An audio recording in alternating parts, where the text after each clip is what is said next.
Good morning students. We starting chapter number 16। आज हम chapter number 16 start कर रहे हैं, जो कि आपकी यूनिट नंबर 3 का सेकंड चैप्टर है। और चैप्टर का जो नाम है 16 चैप्टर का, स्ट्रक्चर्ड क्यूरी लैंग्वेज। यस बच्चों, कि हमने आपको पता है प्रीवियस में हमने चैप्टर नंबर 15 पढ़ा है, हमने 3rd यूनिट स्टार्ट कर दी है। क्लियर? 3rd यूनिट के अभी हम क्या कर रहे हैं, सिर्फ थ्योरी के पार्ट्स पढ़ रहे हैं। ठीक है, इसमें हमने चैप्टर नंबर 15 पढ़ा था, जो भी थ्योरी था, और कुछ प्रैक्टिकल्स था, तो हमने उसे थ्योरी के साथ ही एक्सप्लेन किया था। अब हम बच्चों चैप्टर नंबर 16 पढ़ रहे हैं, जिसका नाम है स्ट्रक्चर क्यूरी लैंग्वेज। ये चैप्टर हम आज स्टार्ट कर रहे हैं। अब देखते हैं कि what is the structure query language, क्या होती है, इसका क्या काम है, क्या नहीं है, वो सारी चीज़ें बच्चों अब हम इस चैप्टर में पढ़ेंगे। क्लियर हुआ? प्रीवियस लेक्चर्स में हमने जो भी पढ़ाया था, तो मैं आपको बता दूं कि उसमें हमने बैकएंड बनाना सीखा था, डेटा को कैसे कंप्यूटर में स्टोर करते हैं, टेबल्स और इसके फॉर्मेट में, वो सारी चीज़ें हमने डिस्कस करी थी। उसी चीज़ को अब हम वापस से यहाँ पर डिस्कस कर रहे हैं। क्लियर हुआ? चलिए बच्चों, देखते हैं अब क्या होता है आगे, क्या होती है structure query language. Clear? Start करें? ओके। फर्स्ट इसकी डेफिनेशन देखते हैं। SQL is a language to operate database. It includes database creation, deletion, fetching row, modifying row, etc. SQL is an ANSI, American National Standard Institute standard language, but there are many different versions of the SQL language. इसी चीज़ को हिंदी में देखें पहले हम। SQL database को संचालित करने के लिए एक भाषा है। इसमें डेटाबेस निर्माण, विलोपन, पंक्तियों को लाना, पंक्तियों को संशोधित करना आदि शामिल है। एसक्यूएल एक ANSI अमेरिकन राष्ट्रीय मानक संस्था मानक भाषा है, लेकिन एसक्यूएल भाषा को अलग अलग संस्करण है। क्या होता है एसक्यूएल? एसक्यूएल का फुल फॉर्म होता है स्ट्रक्चर क्यूरी लैंग्वेज, जो कि आपके चैप्टर का नाम है। ठीक है, ये क्या करता है, ये एक ऐसी लैंग्वेज है जो आपके किसी भी डेटाबेस को क्या करता है, बनाता है। It includes database creation. ये क्या करता है, किसी डेटाबेस को बनाने के बाद उसे क्रिएट करना है, उसे डिलीट करना है, उसे फेच करना है, उसे मॉडिफाई करना है, ये सारी चीज़ें भी कौन परफॉर्म करता है बच्चों? एसक्यूएल परफॉर्म करता है। SQL is a ANSI। SQL क्या है? एक अमेरिकन नेशनल स्टैंडर्ड इंस्टीट्यूट है ना, एक ऐसा एक ANSI जो अमेरिका का इंस्टीट्यूट है, उसने वेरीफाई किया। इसके बहुत सारे वर्जन्स अब मार्केट में अवेलेबल है। Clear student? लेकिन हम वो वर्जन के बारे में डिस्कस करेंगे जो हमें बुक में दे रखा है। क्लियर हुआ स्टूडेंट्स? चलिए अब हम नेक्स्ट देखते हैं एसक्यूएल में व्हाट इज एसक्यूएल। वो तो था एसक्यूएल का इंट्रोडक्शन। अब एसक्यूएल की डेफिनेशन देखते हैं। SQL is a structure query language which is a computer language for storing, manipulating and retrieving data store in a relational database. SQL क्या है? एक ऐसी स्ट्रक्चर क्यूरी लैंग्वेज है स्टूडेंट, जो कंप्यूटर में हमारे डेटा को स्टोर करती है, मैनिपुलेट करती है, रिट्रीव करती है और रिलेशन प्रोवाइड करती है। क्लियर हुआ? क्लियर हुआ स्टूडेंट्स? चलिए इसी डेफिनेशन को हम हिंदी में देखें। एसक्यूएल स्ट्रक्चर क्यूरी लैंग्वेज जो एक रिलेशनल डेटाबेस में संग्रहित डेटा को स्टोर करने, हेरफेर करने और पुनः प्राप्त करने के लिए कंप्यूटर की भाषा है। क्लियर? जैसे मैंने समझाया कि एसक्यूएल क्या एक स्ट्रक्चर क्यूरी लैंग्वेज है जो आपके डेटाबेस को क्रिएट करना, मैनिपुलेट करना, डिलीट करना, अपडेट करना, ये सारी चीज़ें प्रोवाइड करती है। ठीक है, चलिए अब हम नेक्स्ट देखते हैं व्हाट इज एसक्यूएल। एसक्यूएल की और डेफिनेशंस देख लेते हैं कि एसक्यूएल क्या होता है। तो SQL is a database language for relational database system. All the relation database management system RDBMS like MySQL, MS Access, Oracle, Sybase, Informatics and SQL Server और user SQL as their standard database language. इसी डेफिनेशन को हिंदी में देखें हम। SQL relation database system के लिए एक मानक भाषा है। MySQL, MS Access, Oracle, Sybase, Informatics, Postgres in MySQL server जैसे सभी रिलेशनल डेटाबेस मैनेजमेंट सिस्टम है एसक्यूएल को उनके मानक डेटाबेस भाषा के रूप में उपयोग करते हैं। क्लियर हुआ स्टूडेंट्स यहाँ पर कि एसक्यूएल क्या है कि स्टैंडर्ड रिलेशनल डेटाबेस सिस्टम है जो क्या करता है, जिसे हम आरडीबीएमएस के नाम से भी जानते हैं। उसमें बहुत सारे जैसे माई एसक्यूएल है, एमएस एक्सेस है, ओरेकल है, साइब स्पेस है, और भी तरह के इसमें क्या है वर्जन्स माई एसक्यूएल के अवेलेबल हैं। ठीक है, जिसमें हम अपने डेटा को क्या कर सकते हैं, स्टोर के साथ साथ हम उसे रिट्रीव, डिलीट, मॉडिफाई, जो भी लेटेस्ट अपडेशन करना है वो भी हम अपने डेटाबेस में कर सकते हैं। क्लियर हुआ बच्चों, इसे हम माई एसक्यूएल कहते हैं। समझ में आया एसक्यूएल की डेफिनेशंस क्या हुई। चलिए अब हम इसे आगे देखते हैं, features of SQL. Features of my SQL. Students my SQL के फीचर्स समझाने से पहले हम प्रीवियसली एक बार और डेफिनेशन में चलेंगे। यहाँ मैं आपको बता दूँ कि हम अभी एसक्यूएल पढ़ रहे हैं, एसक्यूएल का ही एडवांस वर्जन है बेटा माई एसक्यूएल। ठीक है, एसक्यूएल की ये सारी डेफिनेशंस हमने देखी। अब हम क्या कर रहे हैं, एसक्यूएल के फीचर्स देख रहे हैं। क्या फीचर्स है एसक्यूएल का। SQL is a language, English like language. It use the word search as a select, insert, delete as a part of command set. SQL क्या है कि इंग्लिश लैंग्वेज जैसी ही लैंग्वेज है जो क्या करती है, हमारे डेटा को सिलेक्ट करना, इंसर्ट करना, डिलीट करना, अपडेट करना प्रोवाइड करती है।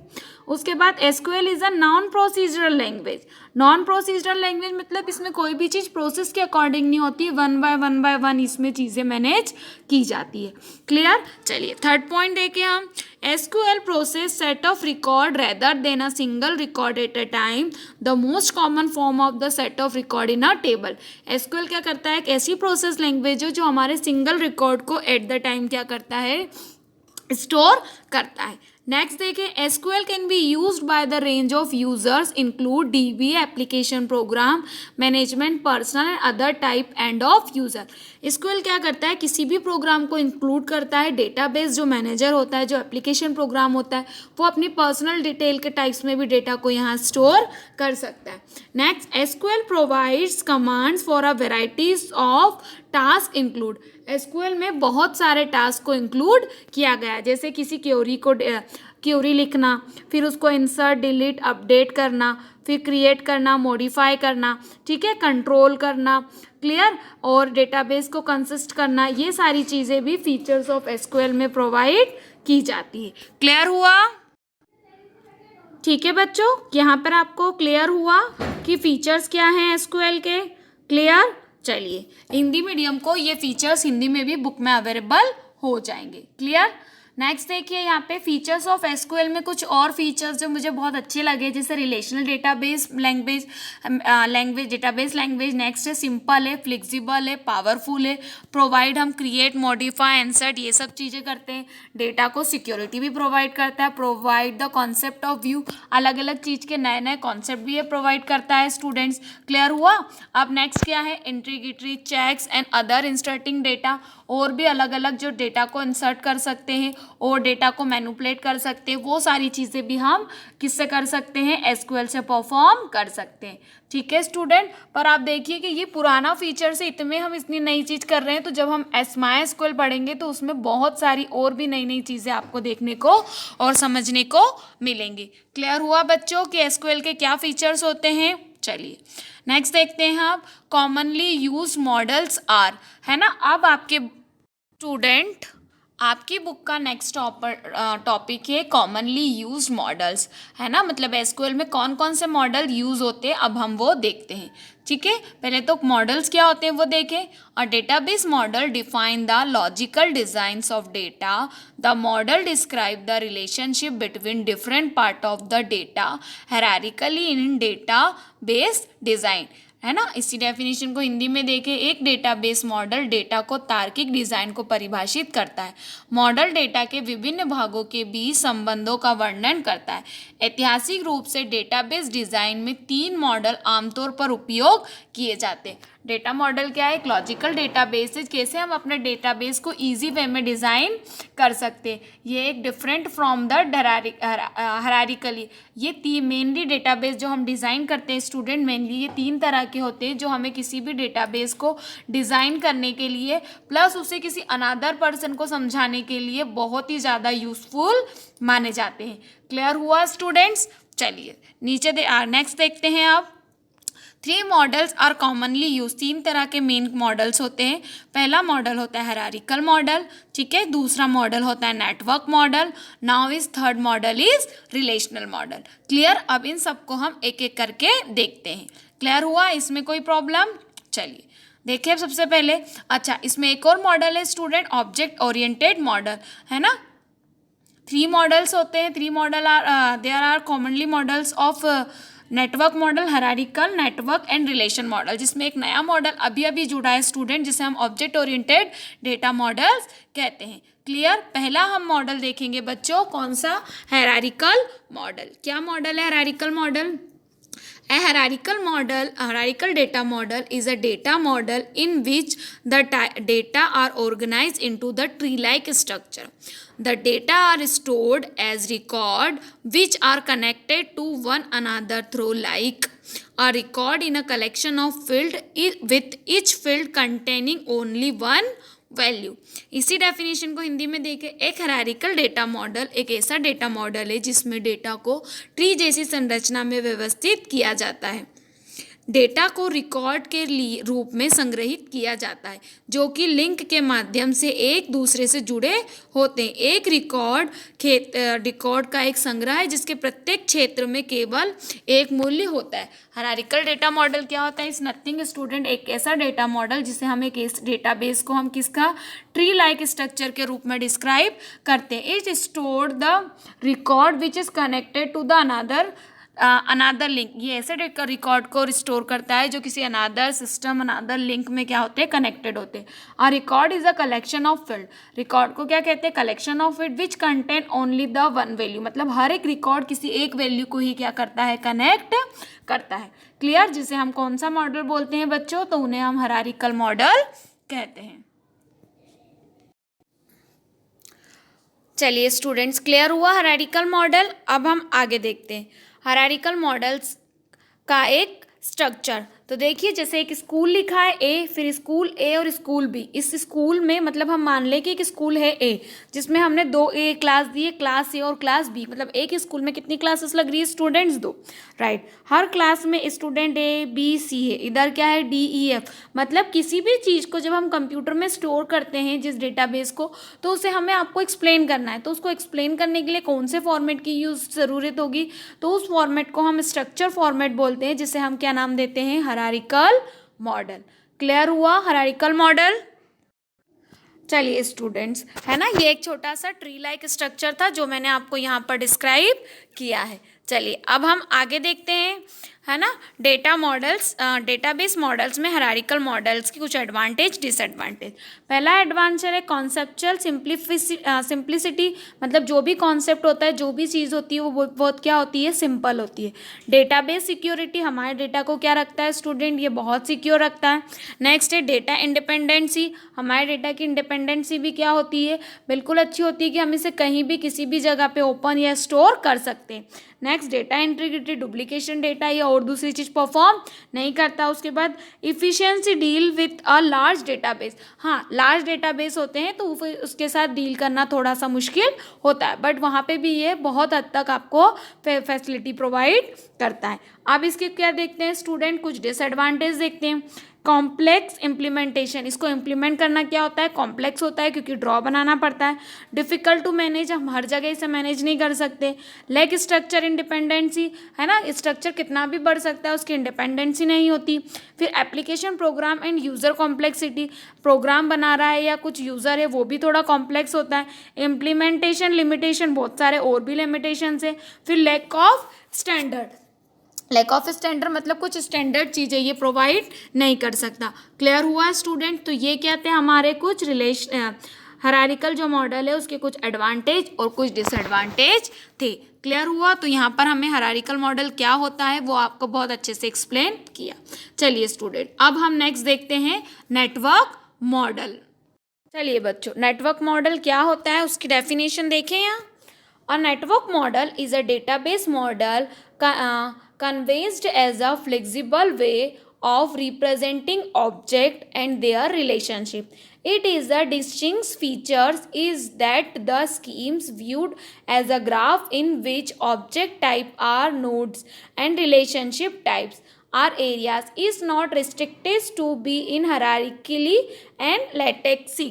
ठीक है स्टूडेंट, इसी डेफिनेशन को हिंदी में देखें हम।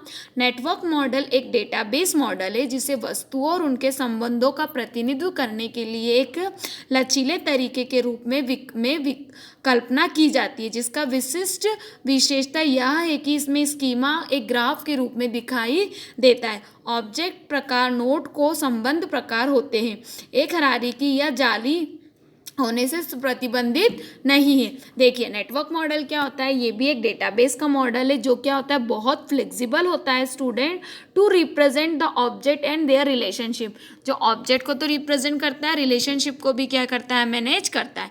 It is a distinct feature that schemes view and graph, ये जो भी चीज़ें करता है एक ग्राफ के फॉर्म में डिज़ाइन करता है।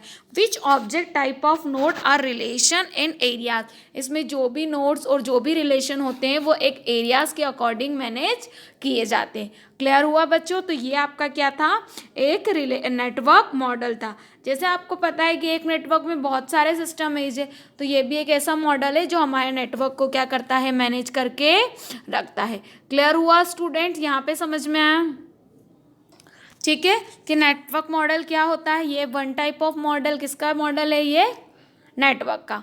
ठीक है, एक डेटाबेस का मॉडल है जिसमें पहले हमने हायरार्किकल पढ़ा और दूसरा कौन सा पढ़ रहे हैं, हम नेटवर्क पढ़ रहे हैं। ठीक है, चलिए अब हम नेक्स्ट देखते हैं नेटवर्क मॉडल को एक स्ट्रक्चर के थ्रू। देखिए एक स्टोर है ना, स्टोर में कस्टमर है, मैनेजर है और सेल्समैन है। अब जो कस्टमर है और जो मैनेजर है वो किसको लेगा, ऑर्डर को लेगा, सेल्समैन किसको लेगा, सिर्फ आइटम को लेगा।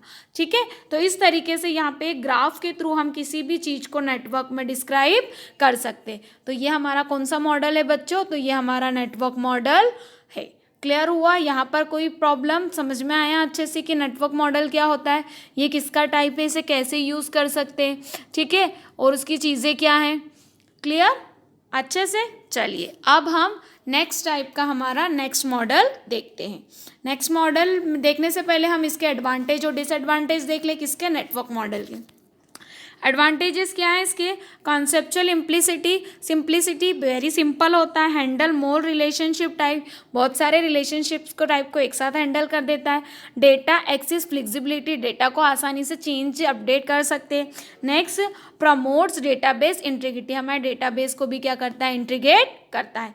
डेटा इंडिपेंडेंसी, हमारे डेटा को क्या करता है, कहीं भी यहाँ से हम फ्लेक्सिबली इंडिपेंड कर सकते हैं। उसके बाद क्या, कन्फॉर्मेंस ऑफ स्टैंडर्ड, एक स्टैंडर्ड फॉर्म भी हमें प्रोवाइड करता है।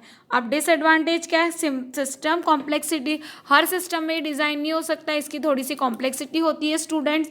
नेक्स्ट क्या है, लैक ऑफ स्ट्रक्चर इंडिपेंडेंसी, है ना, इसका जो स्ट्रक्चर हो जाए वो थोड़ा डिफिकल्ट होता है। क्लियर हुआ बच्चों? तो ये आपको समझ में आया कि नेटवर्क मॉडल क्या होता है और वो कैसे वर्क परफॉर्म कर रहा है। ठीक है, चलिए अब हम इसके एडवांटेज और डिसएडवांटेज देखने के बाद हम एक नए मॉडल्स की ओर चलते हैं। ठीक है, कि हमारा नया मॉडल क्या है। देखिए हम न्यू मॉडल में बात करेंगे। कौन सा न्यू मॉडल है, रिलेशनल मॉडल। ठीक है, अब रिलेशन मॉडल क्या होता है, वो कैसे वर्क करता है, चलिए देखते हैं। पहला मॉडल है relational model. In a relation model the data and relationship are represent by collection of inter related tables. Each table is a group of columns and rows, where columns represent attribute of entities and rows represent records. Simple relational model। ठीक है, student table with 3 columns and 4 records. इसको समझाने से पहले इसकी हम definition देखते हैं। एक रिलेशनल मॉडल में डेटा और संबंधों को अंतर संबंधित तालिकाओं के संग्रह द्वारा दर्शाया जाता है। प्रत्येक पंक्ति स्तंभ या पंक्तियों का एक समूह है, जहां स्तंभ एक इकाई की विशेषता का प्रतिनिधित्व करता है और पंक्तियां रिकॉर्ड का प्रतिनिधित्व करती है। नमूना संबंध मॉडल 3 कॉलम और 4 रिकॉर्ड के साथ छात्रा तालिकाओं में सम्मिलित है। रिलेशनल मॉडल क्या होता है स्टूडेंट, समझते हैं अब यहाँ पे। रिलेशनल मॉडल डेटा और relationship are represent by the collection of inter related tables. Relational model क्या है, एक ऐसा मॉडल है जो हमारे टेबल, जो हमारी रिकॉर्ड्स को क्या करता है, कलेक्ट करता है, इंटर रिलेटेड करता है। ठीक है, each table is a group of column, हर टेबल्स में कुछ ग्रुप्स होते हैं, कुछ कॉलम्स होते हैं। And rows, where column represent attribute entity, row represent a record. Columns जो होते हैं वो एट्रीब्यूट को रिप्रेजेंट करते हैं, ठीक है, और जो हमारी रो होती है वो रिकॉर्ड्स को रिप्रेजेंट करती है, ठीक है। अगर हम एक सिंपल रिलेशनल मॉडल का को एक एग्जांपल के थ्रू देखें बच्चों, तो क्या एग्जांपल आएगा, स्टूडेंट टेबल विथ 3 कॉलम। एक स्टूडेंट नाम की टेबल है जिसमें कितने कॉलम है, 3 कॉलम है और 4 क्या है, रोज है, मतलब 4 रिकॉर्ड स्टोर्ड है। ये क्या है हमारा रिलेशनल मॉडल। सिंपल सी बात है, एक हर डेटा मॉडल रो टेबल से बनता है। स्टूडेंट टेबल्स में किसका कलेक्शन होता है, रो और कॉलम्स का, ठीक है। वो सब चीज़ें एट्रीब्यूट्स और रो के फॉर्म में स्टोर होती है। तो रिलेशन मॉडल भी क्या होता है, एक ऐसा मॉडल होता है जिसमें हमारे जो भी डेटा होते हैं वो रिलेशन की तरह एक कॉलम से दूसरे कॉलम में, एक रो से दूसरे रो में ट्रांसफ़र कर सकते हैं और स्टोर कर सकते हैं, जिसे हम कौन सा मॉडल बोलते हैं, स्टूडेंट रिलेशनल मॉडल। क्लियर हुआ। चलिए रिलेशनल मॉडल को ड्रॉ के साथ देखें तो देखिए यहाँ पर एक टेबल बनी हुई है। टेबल में क्या है, रोल नंबर है, नेम है और फ़ोन नंबर है, ठीक है। ये एक स्टूडेंट नाम की टेबल है, ठीक है। इसमें क्या कॉलम है, ये भी एक कॉलम है, ये भी कॉलम है और ये भी कॉलम है, ठीक है। रोज़ क्या है स्टूडेंट्स, तो इसको क्या बोलते हैं हम, रोज़ बोलते हैं। अब थोड़ा सा मैं इसको साफ करके आपको बताऊं कि क्या है, एक टेबल स्टूडेंट नाम की टेबल है, इसमें हमारे पास 3 कॉलम से, कौन कौन से, रोल नंबर, नेम और फ़ोन, ठीक है। अब इसमें क्या टेबल से, तो हमारे पास इतने सारे रिकॉर्ड से 1 से लेके 4 तक, ठीक है। तो ये एक टेबल है जिससे ना उसके अंदर 4 क्या है आपके रिकॉर्ड्स है, जिसे हम क्या बोलते हैं, रिलेशनल मॉडल में इस तरीके से इसे यूज़ किया जाता है। क्लियर हुआ बच्चों, समझ में आया अच्छे से। चलिए इसके हम एडवांटेज डिसएडवांटेज देख लेते हैं। रिलेशनल मॉडल में स्ट्रक्चर इंडिपेंडेंस होता है, ये मैं आपको पहले ही समझा चुकी हूँ। नेक्स्ट है इम्प्रूव कॉन्सेप्चुअल इम्प्लिसिटी, जो थोड़ा सा हायरार्किकल और नेटवर्क मॉडल में प्रॉब्लम थी, हमने रिलेशनल मॉडल में उसे डिफाइन किया। Next easier database design implementation end user, बहुत अच्छे से डेटा कोड इजीली डिज़ाइन और मैनेज कर सकते हैं। उसके बाद ये कैपेबिलिटी भी लार्ज देता है। इसका डिसएडवांटेज क्या है, सब्सटेशनली हार्डवेयर एंड सॉफ्टवेयर ओवरहीट, है ना, कभी कभी हार्डवेयर और सॉफ्टवेयर दिक्कत देता है कि हर चीज़, हर सॉफ्टवेयर में हर तरह का प्रोग्राम नहीं रन हो सकता। Next can facility poor design and implementation, अगर आपकी डिज़ाइन प्रॉपर नहीं है तो फिर आपका मॉडल अच्छे से वर्क परफॉर्म नहीं करेगा। क्लियर हुआ। तो ये आपका क्या था स्टूडेंट्स, तो ये आपका था रिलेशनल मॉडल, ठीक है। अभी तक हमने 3 मॉडल देख लिए, कौन कौन से, हायरार्किकल, नेटवर्क और रिलेशन। चलिए अब हम लास्ट मॉडल देखते हैं जिसे हम ऑब्जेक्ट डेटा मॉडल कहते हैं। ये न्यू मॉडल है, अगर आप पुरानी बुक्स में देखेंगे तो आपको 3 टाइप्स के मॉडल डिफाइन किए जाएंगे, लेकिन यहाँ पर ये नया मॉडल है जिसे हम क्या बोलते हैं, ऑब्जेक्ट ओरिएंटेड डेटा मॉडल। चलिए बच्चों ऑब्जेक्ट डेटा मॉडल क्या बोलता है, A data model is a logic representation organization of the real world object entities, constants or them, and the relationship among object. The state and behavior encapsulated in an object are accessed or invoked from outside the object only through explicit message passing. इसी डेफिनेशन को हिंदी में देखें, एक data model वास्तविक दुनिया वस्तुओं संस्थाओं का एक तर्क संगठन है। उन पर बाधाओं और वस्तुओं के बीच संबंध, किसी वस्तु में कटुबद्धता, अव्यवस्था और अव्यवहार स्पष्ट दिशा में गुजरने की वस्तुओं के बाहर से पहुंच या मंगवाया जाता है। Object data model is nothing student, एक ऐसा डेटा मॉडल जो क्या करता है, लॉजिकली किसी ऑर्गेनाइजेशन को क्या करता है, स्टोर करता है। ऑब्जेक्ट मतलब क्या होता है, रियल वर्ड। अब ऑर्गेनाइजेशन में जितने भी वर्कर्स काम कर रहे हैं वो आपके लिए क्या हो गए, आपका उनका उनके लिए आपकी उनकी सैलरी, उनकी सारी चीज़ें आपके लिए क्या हो गई, डेटा। उस डेटा को क्या करता है, रिलेशनशिप अमंग द ऑब्जेक्ट के साथ मैनेज करता है। इसमें स्टेट्स भी होती है और इसमें बिहेवियर्स भी होता है, ठीक है। अब from the outside the object in explicitly message passing, उसके साथ साथ ये क्या करता है, आपको मैसेज को पास करने की फैसिलिटी भी प्रोवाइड करता है, जो कौन है, ऑब्जेक्ट ओरिएंटेड डेटा मॉडल करता है। क्लियर हुआ। चलिए इसे हम एक ड्रॉ के साथ देखें तो ये क्या है, एक ऑब्जेक्ट ओरिएंटेड डेटा मॉडल। जैसे एक इनवॉइस है, ठीक है, ये ऑर्डर्स की डिटेल है, ऑर्डर्स में कस्टमर की आईडी और ऑर्डर की आईडी, ठीक है। इनवॉइस भेजना है, किससे बिलोंग करता है, वो कस्टमर से बिलोंग करता है। हैज़ टू किसके पास है, ऑर्डर डिटेल, क्योंकि जो कस्टमर ने डिटेल दी है ऑर्डर की वही तो कस्टमर आपसे परचेस करेगा, अदरवाइज वो परचेस क्यों करेगा, ठीक है। तो ये आपका क्या है, एक एग्जाम्पल है किसका, एक students data object oriented data model का। क्लियर। चलिए इसके एडवांटेज डिसएडवांटेज देख लें। पहला एडवांटेज देखिए, provide the clear modelling structure with good for defined abstract data type. जो भी आप स्ट्रक्चर या जो भी आप मॉडल्स डिफाइन कर रहे हो वो गुड भी इजीली और अंडरस्टेबल होना चाहिए।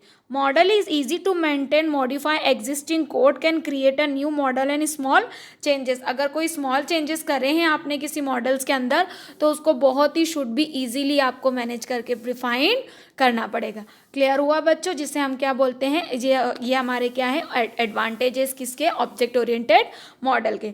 डिसएडवांटेज क्या, model is provide the object oriented language. ये मॉडल सिर्फ और सिर्फ ऑब्जेक्ट ओरिएंटेड लैंग्वेज में डिफाइन किए जाते हैं, जैसे जिसमें सी प्लस प्लस है, जावा है, डॉट नेट है, जिसमें ऑब्जेक्ट के बेस पे प्रोग्राम डिज़ाइन करते हैं।